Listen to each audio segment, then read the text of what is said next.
Hello beautiful soul! Welcome back to my channel. This is my Ami from Japan, Kabayan Libra. This reading is for you. Hindi ko na-explain. Palagi naman natin ito ginagawa. Vice versa palagi ha. Kasi hindi nyo naman to personal. Tingnan natin yung mga nag-go, single dyan. Yung mga gusto ng new love, kung may parating. Sa mga may third party, nagkahiwalay.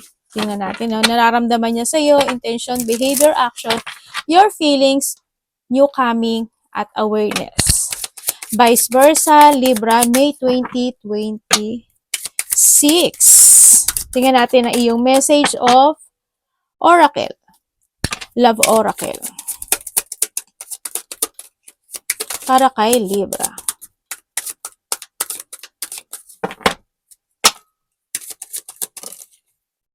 Uy, habit ano?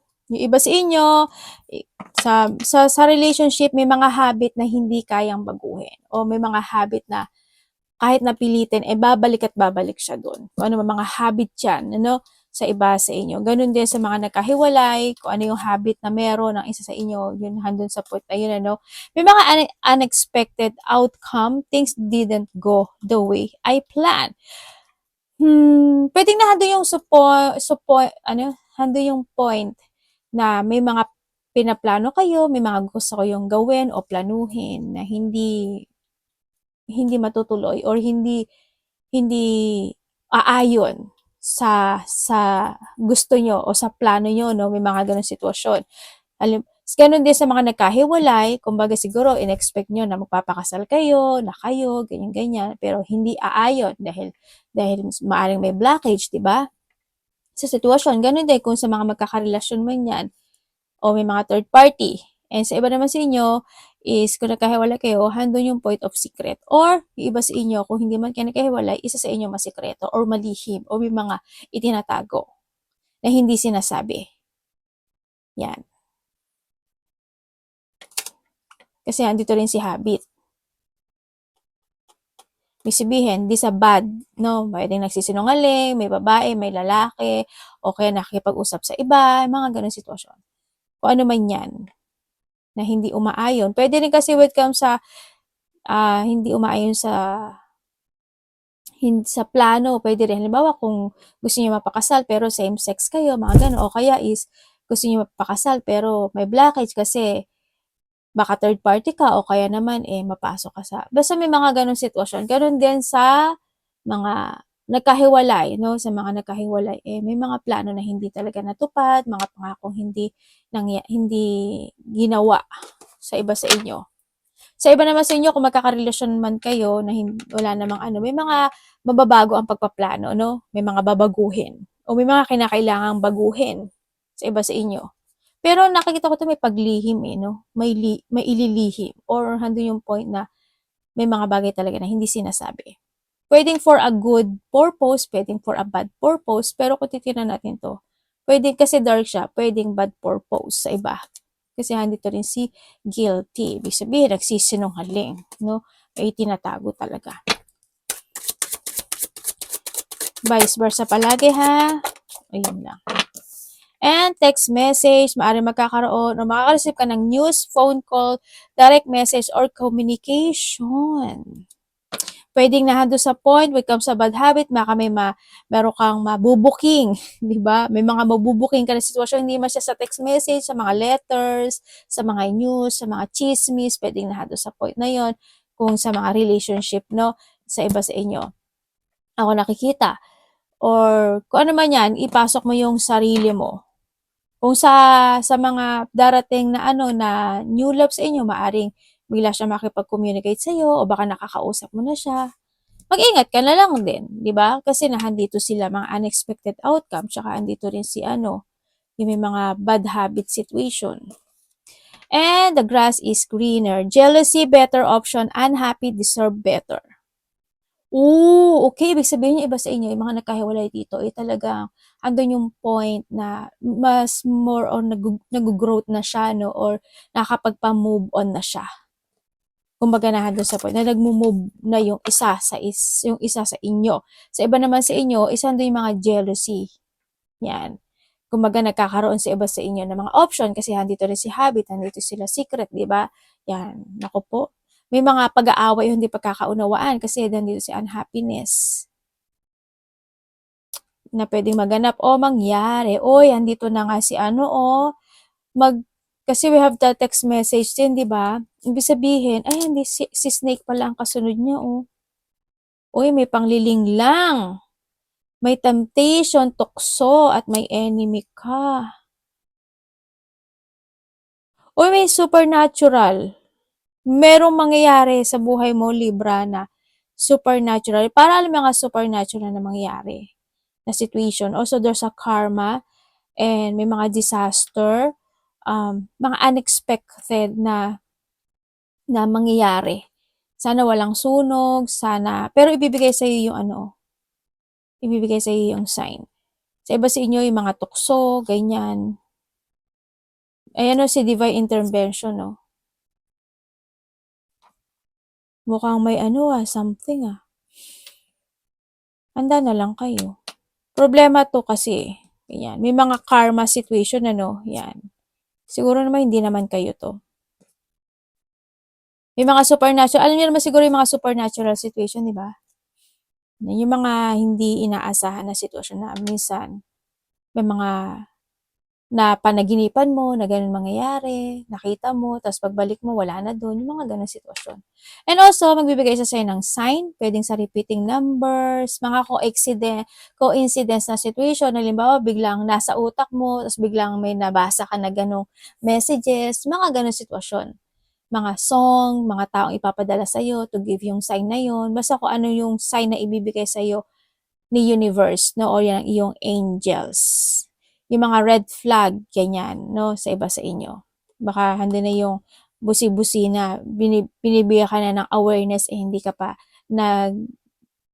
nag-aware, kumbaga na doon sa point na yun, sa nakikita ko dito. Pero nasa sayo naman yan, kung sa may mga third party o kaya mga nagkahiwalay, tapos uulitin-uli yung nangyari o mauulit-uli yung nangyari, you need to be very careful na lang din, no? And deserve mo naman din talaga yung better situation. Kaya, kung magkakaroon ka ng mga ganong same pattern, mag-focus ka pa rin sa sarili mo. Huwag mo kakalimutan yung nakaraang sitwasyon sa buhay mo. Sa mga naman, sa mga may third party dyan, yan, baka may mga mabubuking ka pa. Yan, may mga makikita ka pa na red flag yan sa iba sa inyo. O kaya sa relationship, meron mang third party o wala. Tingnan natin ang hidden secret. Kasi ba't nandiyan ka naman kasi? Yung kasi nandito sa siya. Hidden secret, Libra. Breaking point. Aba, limitasyon na to Mukhang puno na ang salo. Puno na ang salo. Okay, tingnan natin. Realization. Magkakaroon ng mga awakening situation sa iba sa inyo kasi nandito na si green. Si grass, greener, Yan, yung iba sa inyo magkakaroon ng enlightenment, magkakaroon ng awakening, at may mga bagay na magkakaroon ng realization actually. Kasi nandito na rin si sign. Nasabi, okay, hindi pala siya para talaga sa akin. Okay, yung nakaraan, I need to learn. Kailangan ganito na ako ngayon, ganun na ako. May mga babaguhin ka siguro sa sarili mo, sa iba sa inyo kasi hindi realization. Sa iba naman sa inyo is marirealize mo na kakaroon ka ng realization basta pagdating sa relationship, magkakaroon ka ng realization. Halimbawa, ganun. Waiting shade lang pala niya ako. May ganun Hindi, wag naman sana, wag kayong ganun ha. Kasi, siyempre, deserve mo yung better, di ba? Hindi kayo waiting shade, di ba? Tandaan nyo yun. You are worthy, okay? Kaya kailangan nyo rin ng realization and handling yung boundaries. No drawing the line. Enough. Parang nandun na yung point of breaking point na enough is enough. This is the last chance. This is na magiging ganito ako. Hindi na ako hindi na ako tulad ng dati, parang nando sa point na yan, no? And this pa sa inyo is a breakup. Magkakaroon ng mga breaking up situation or iba sa inyo maaaring magpo-focus na talaga kayo sa sarili nyo, hindi man kayo makapaghiwalay, magpo-focus na kayo sa sarili nyo, mas i-growth mo yung sarili mo, yan. Well, nasa sayo pa rin yun kung gusto mo magstay or hindi. Kasi kung sasabihin mo na magbabago siya, hindi ko nakikita yung pagbabago dito sa situation. Kasi Ito yung habit, di ba? Habit is a habit. Habit is a habit eh, no? Kung ano man ang habit na meron siya or ikaw, no? Yan, sa point na yon. Ang nararamdaman, vice versa, nararamdaman mo kay Libra. Energy reading tayo, ha? This May 2026, no? Mga susunod is, pwede pa yan magbago.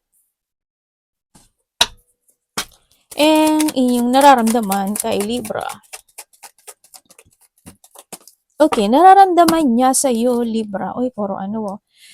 Nararamdaman niya sa iyo kung kayo is nagkahiwalay nitong taon na to, no? Kung kayo sa kahiwalay, nararamdaman niya ngayon this May 2026 is nandun yung point na nagkakaroon, siyempre nandun yung realization, di ba?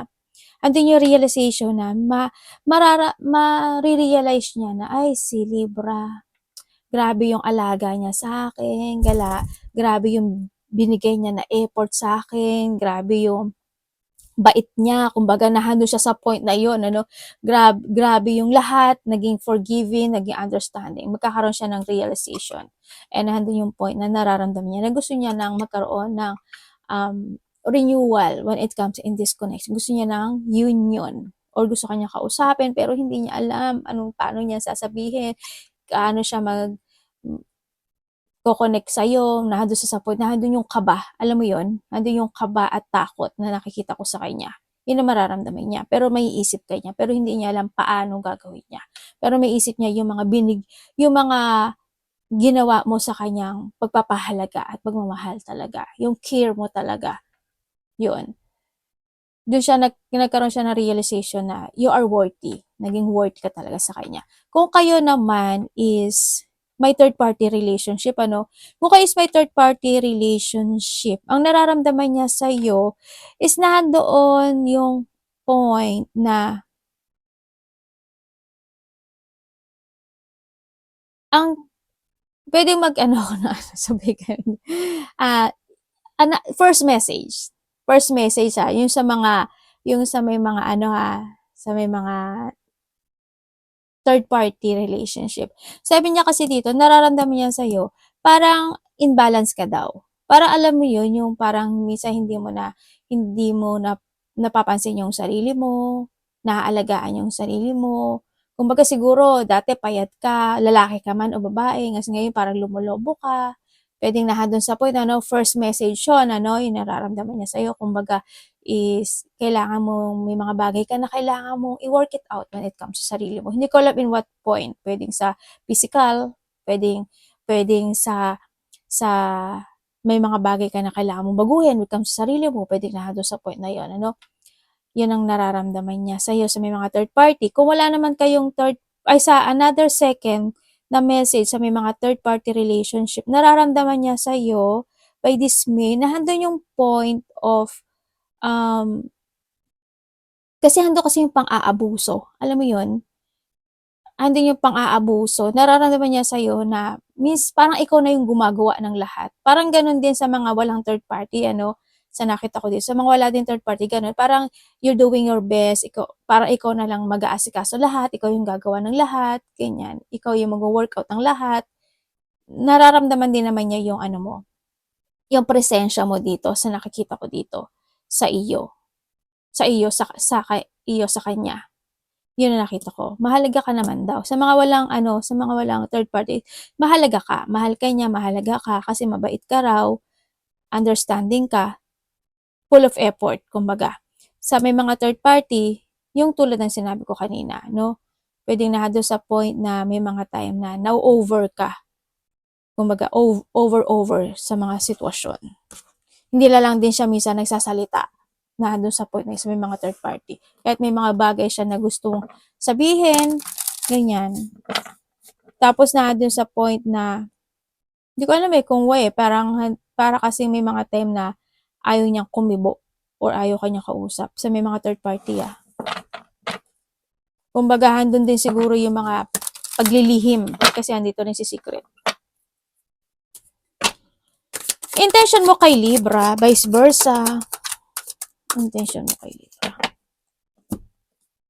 Anak, nahirapan ako sa'yo. Anak, nandiyan ka sa ni Mami. Intention mo kay Libra, vice versa.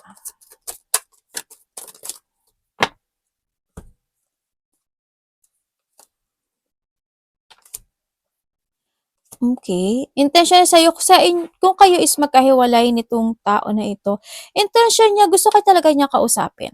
As in, minamatyagan ka nito, ini-spy ka nito, minamatyagan ka nito, yun ang nakikita ko dito. Pero alam mo, kung kakausapin ka niya, kasi handun yung point na ano eh, napanghinaan siya ng loob. Pero magsisinungaling siya eh. Yun ang pinaka-ano sa point. Ang hindi ko lang maintindihan sa kanya. Kung kukonek siya sa'yo, magsisinungaling pa rin siya. As in. Pero ini-spy at minamatyagan ka pa rin niya. Yun ang intensyon niya sa'yo. Hindi niya sabihin sa'yo yung katotohanan. Parang tuloy-tuloy siya. Kumbaga, may mga bagay, nandun pa rin yung pandaraya, pangliling lang, nandun sa point na yun. Ako nakikita. And then, ang nakikita ko dito is, kung kayo is may third party relationship, handun kasi yung point na intention niya sa'yo is, alam mo yun yung, minsan siguro, hindi niya makontrol yung mga bagay na gusto niya sabihin sa'yo, ganyan. Kung minsan, na tumatahimik siya, pero pag nagsalita naman siya, masakit din, 'di ba? May pagja-judge din kasi ang nakikita ko dito sa sitwasyon. Intention niya sa'yo is maiksi kasi yung pasensya niya actually ano, parang iiksi yung pasensya niya pagdating sa'yo. Intensyon niya wala, to reject you o kaya is yung point na wala lang, to judge you. Yung parang hindi man niya sabihin pero nasa isip niya, parang judge ka niya in a way na na sa isip niya, gano'n. Or pwede rin sa iba isasabihin niya sa'yo, gano'n. Yun ang nakikita ko, sorry kung ganito yung nakikita ko, kasi ano lang naman 'to, energy reading naman tayo. Yun ang nakikita ko sa kanya, pagsisinungaling 'to, Kung kayo is walang third party, intensyon naman niya sa'yo kasi,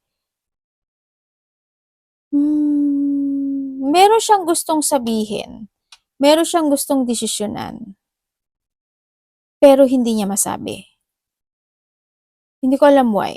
Kasi nandun yung point na nagdadalawang isip siya or napanghihinaan siya ng loob or nandun yung point na baka 'pag sinabi niya 'to sa'yo may masabi ka o kaya is kung mag-suggest siya baka may masabi ka rin, yun ang nakikita ko sa kanya. Pero minsan gusto niyang magsalita ng yung alam mo yung truth feelings o yung mga nasa isip niya pero hindi niya lang masabi sa'yo. Yun ang nakikita ko sa kanya. Yun ang sabi niya. Kaya this maaring may mga ganong point na gusto niyang sabihin man directly pero hindi niya masasabi directly kasi maaring sasalungat ka, may masasabi ka o kaya is hindi mo magustuhan, pwedeng nandun sa point ngayon. Baka ma-judge mo siya o tapos sabihan mo lang. May mga ganon siyang sitwasyon yun. Baka mamaya tititingnan, parang mamatyagan ka lang niya. Parang siguro andun yung point of timing, maaaring nandun sa intention niya is to tell you something pero hindi niya masasabi. Ano yun? Ganun. Tingnan natin ang behavior and action niya sa iyo, Libra. Vice versa.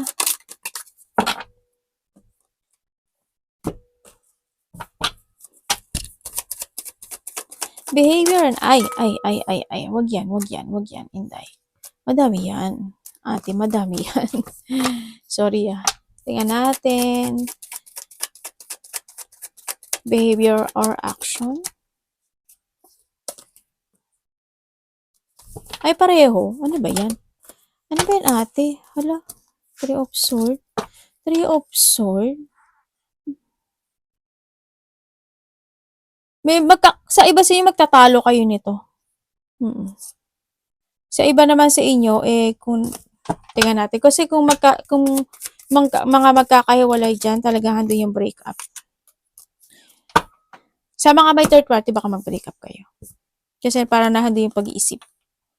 Okay, kung kayo is nagkahiwalay nitong tao na ito, in behavior or action niya sa'yo is, sa nagkahiwalay,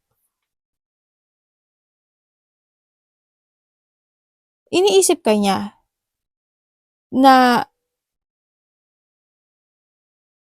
kausapin handun yung point of Kasi nahahatak siya na nakaraan. Alam mo yun, nahahatak siya ng connection. Gusto ka niya kausapin.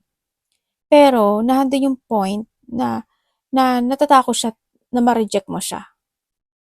Andun yung point na yun. Sa mga may third party naman, syempre hindi naman mawawala yun na player talaga yung connection na to, no? Kasi marami namang secret. Ang behavior and action niya sa'yo by this May, wala lang. Yun ang nakikita ko dito. Gagawin ko yung gusto kong gawin. Gawin mo yung gusto mong gawin. Yun ang nakita ko dito. Parang may mga time na ipagtatanggol niya yung sarili niya in a wrong way. Alam mo yun, nando sa point. Or pwedeng ikaw yung pipilitin mo yung mga gusto mong sabihin sa kanya, pero siya. Mag-ingat ka na lang, baka mag-fire kayong pareho, ha? Kaya, kalma ka na lang. Kaya need din kasi ng boundaries, sa nakita ko dito. Kalma-kalma lang. Kung kayo naman is walang third-party relationship dito, ang nakita ko dito is magkakaroon, baka may i-offer sa sayo, or pwede may mga lalakarin kayo, traveling, may mga action, movement, o may mga magte-take a risk kayo, pwedeng ganun. May mga bagay kayo na susubukan, na ikaka-excite yung dalawa, baka siya sa'yo, o ikaw sa kanya, may mga ganun sitwasyon ang nakikita ko dito. When it comes naman sa behavior, hindi yung excitement pa rin naman na nakikita ko pagdating sa connection nito, lalo, syempre wala naman third party, di ba? Yun ang nakikita ko dito. Your feeling, vice versa.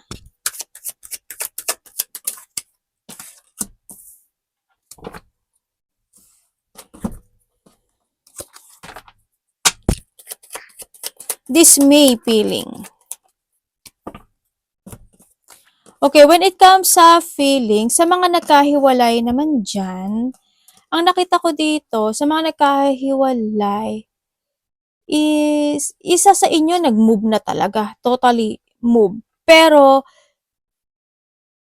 kahit na nag-move yung isa kasi, ang hindi ko lang maintindihan sa kanya, minsan naiisip niya, hindi ko alam why. Siguro halimbawa, pag may kumakain siya, o kaya is, kung nagkakaroon siya ng comparison sa'yo at sa meron siya ngayon, pwedeng doon sa point, minsan naalala ka niya. Siguro pagka may mga napag-uusapan, pwedeng maalala ka in that way, no? Yun. Pero papasok ka sa isip niya dito eh. Ay, hindi pala, ikaw pala ito. Yun. Sa mga nagkahiwalay na to, is yun, nakamove na kasi yung iba dito eh. Sinasabi mo sa kanya na meron na siyang iba, no? Tapos, o kaya pamilyado itong tao na to. Yun, sa mga nagkahiwalay din, yun na, wala na. You are moving on, you starting and you begin into your life. Baka meron ka na rin naman kasi sa iba sa inyo. Yun, nakikita ko dito. Kumbaga, nahandun yung point na naramdaman mo sa kanya, yun, may mga, talaga, may mga broken promises, mga sad memories talaga na nangyari in the past, no? Sa mga may third party naman, nararamdaman mo sa kanya, yun, yung din, tinatry naman yan din na i-work it out kahit papaano yung situation. O nagbigay talaga siya ng effort din sa relationship. Kumbaga, sa family or sa relationship, nagbigay din naman siya ng effort. Yun nga lang siguro, because of the third party relationship, may mga bad decision or may mga bad memories na nagkaroon when it comes in this connection. At maaring yun yung nakapagpapa-trigger sa'yo, no? Sa nakikita ko sa'yo. Maaring pumapasok at nahahata ka pa ng situation sa mga naganap o nangyari na siguro iniisip mo bakit naging gano'n, ba't naging ganyan. Pwedeng doon sa point na yun, Kung wala namang third-party relationship, sa nakikita ko dito is happy, no? Nararamdaman mo yung happiness and fulfillment when it comes to Ten of Cups din. Nandun yung point na talagang ibinibigay niya yung best, yung effort. Talagang super commit siya dito sa connection na ito, no? Sa iyo, 'di ba? O kung pamilyado na kayong dalawa, sa inyong dalawa, sa family nyo, no? Ibibigay talaga siya na hard work and effort when it comes sa connection. And happy ka naman doon sa nakikita ko dito. Mas napi-feel mo na mas more siyang matured pagdating sa iyo kung mag-isip, parang nahandun sa point na yon, or maybe vice versa. Yon. And sa mga gusto, kung may parating po ba sa mga single na Libra dyan, sa mga single na Libra po is may parating po ba sa kanya? Ayun lang.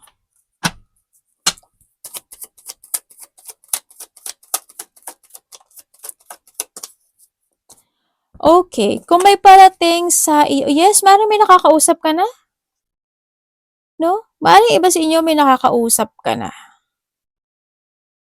Sa nakikita ko dito. Sa iba parang, or may darating. Kung wala ka pang nakakausap, may darating. Ako nakikita dito. Iba kasi naghihintay eh. Sa iba naman sa inyo pero may darating. Biglaan darating. Bigla tong darating sa iba. Sa iba naman nakakausap nyo na to.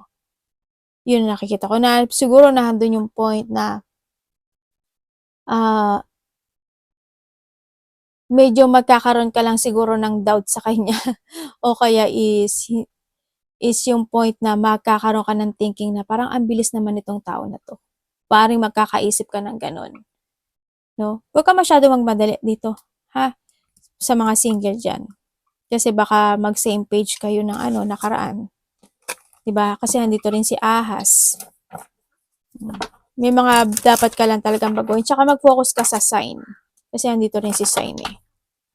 Awareness.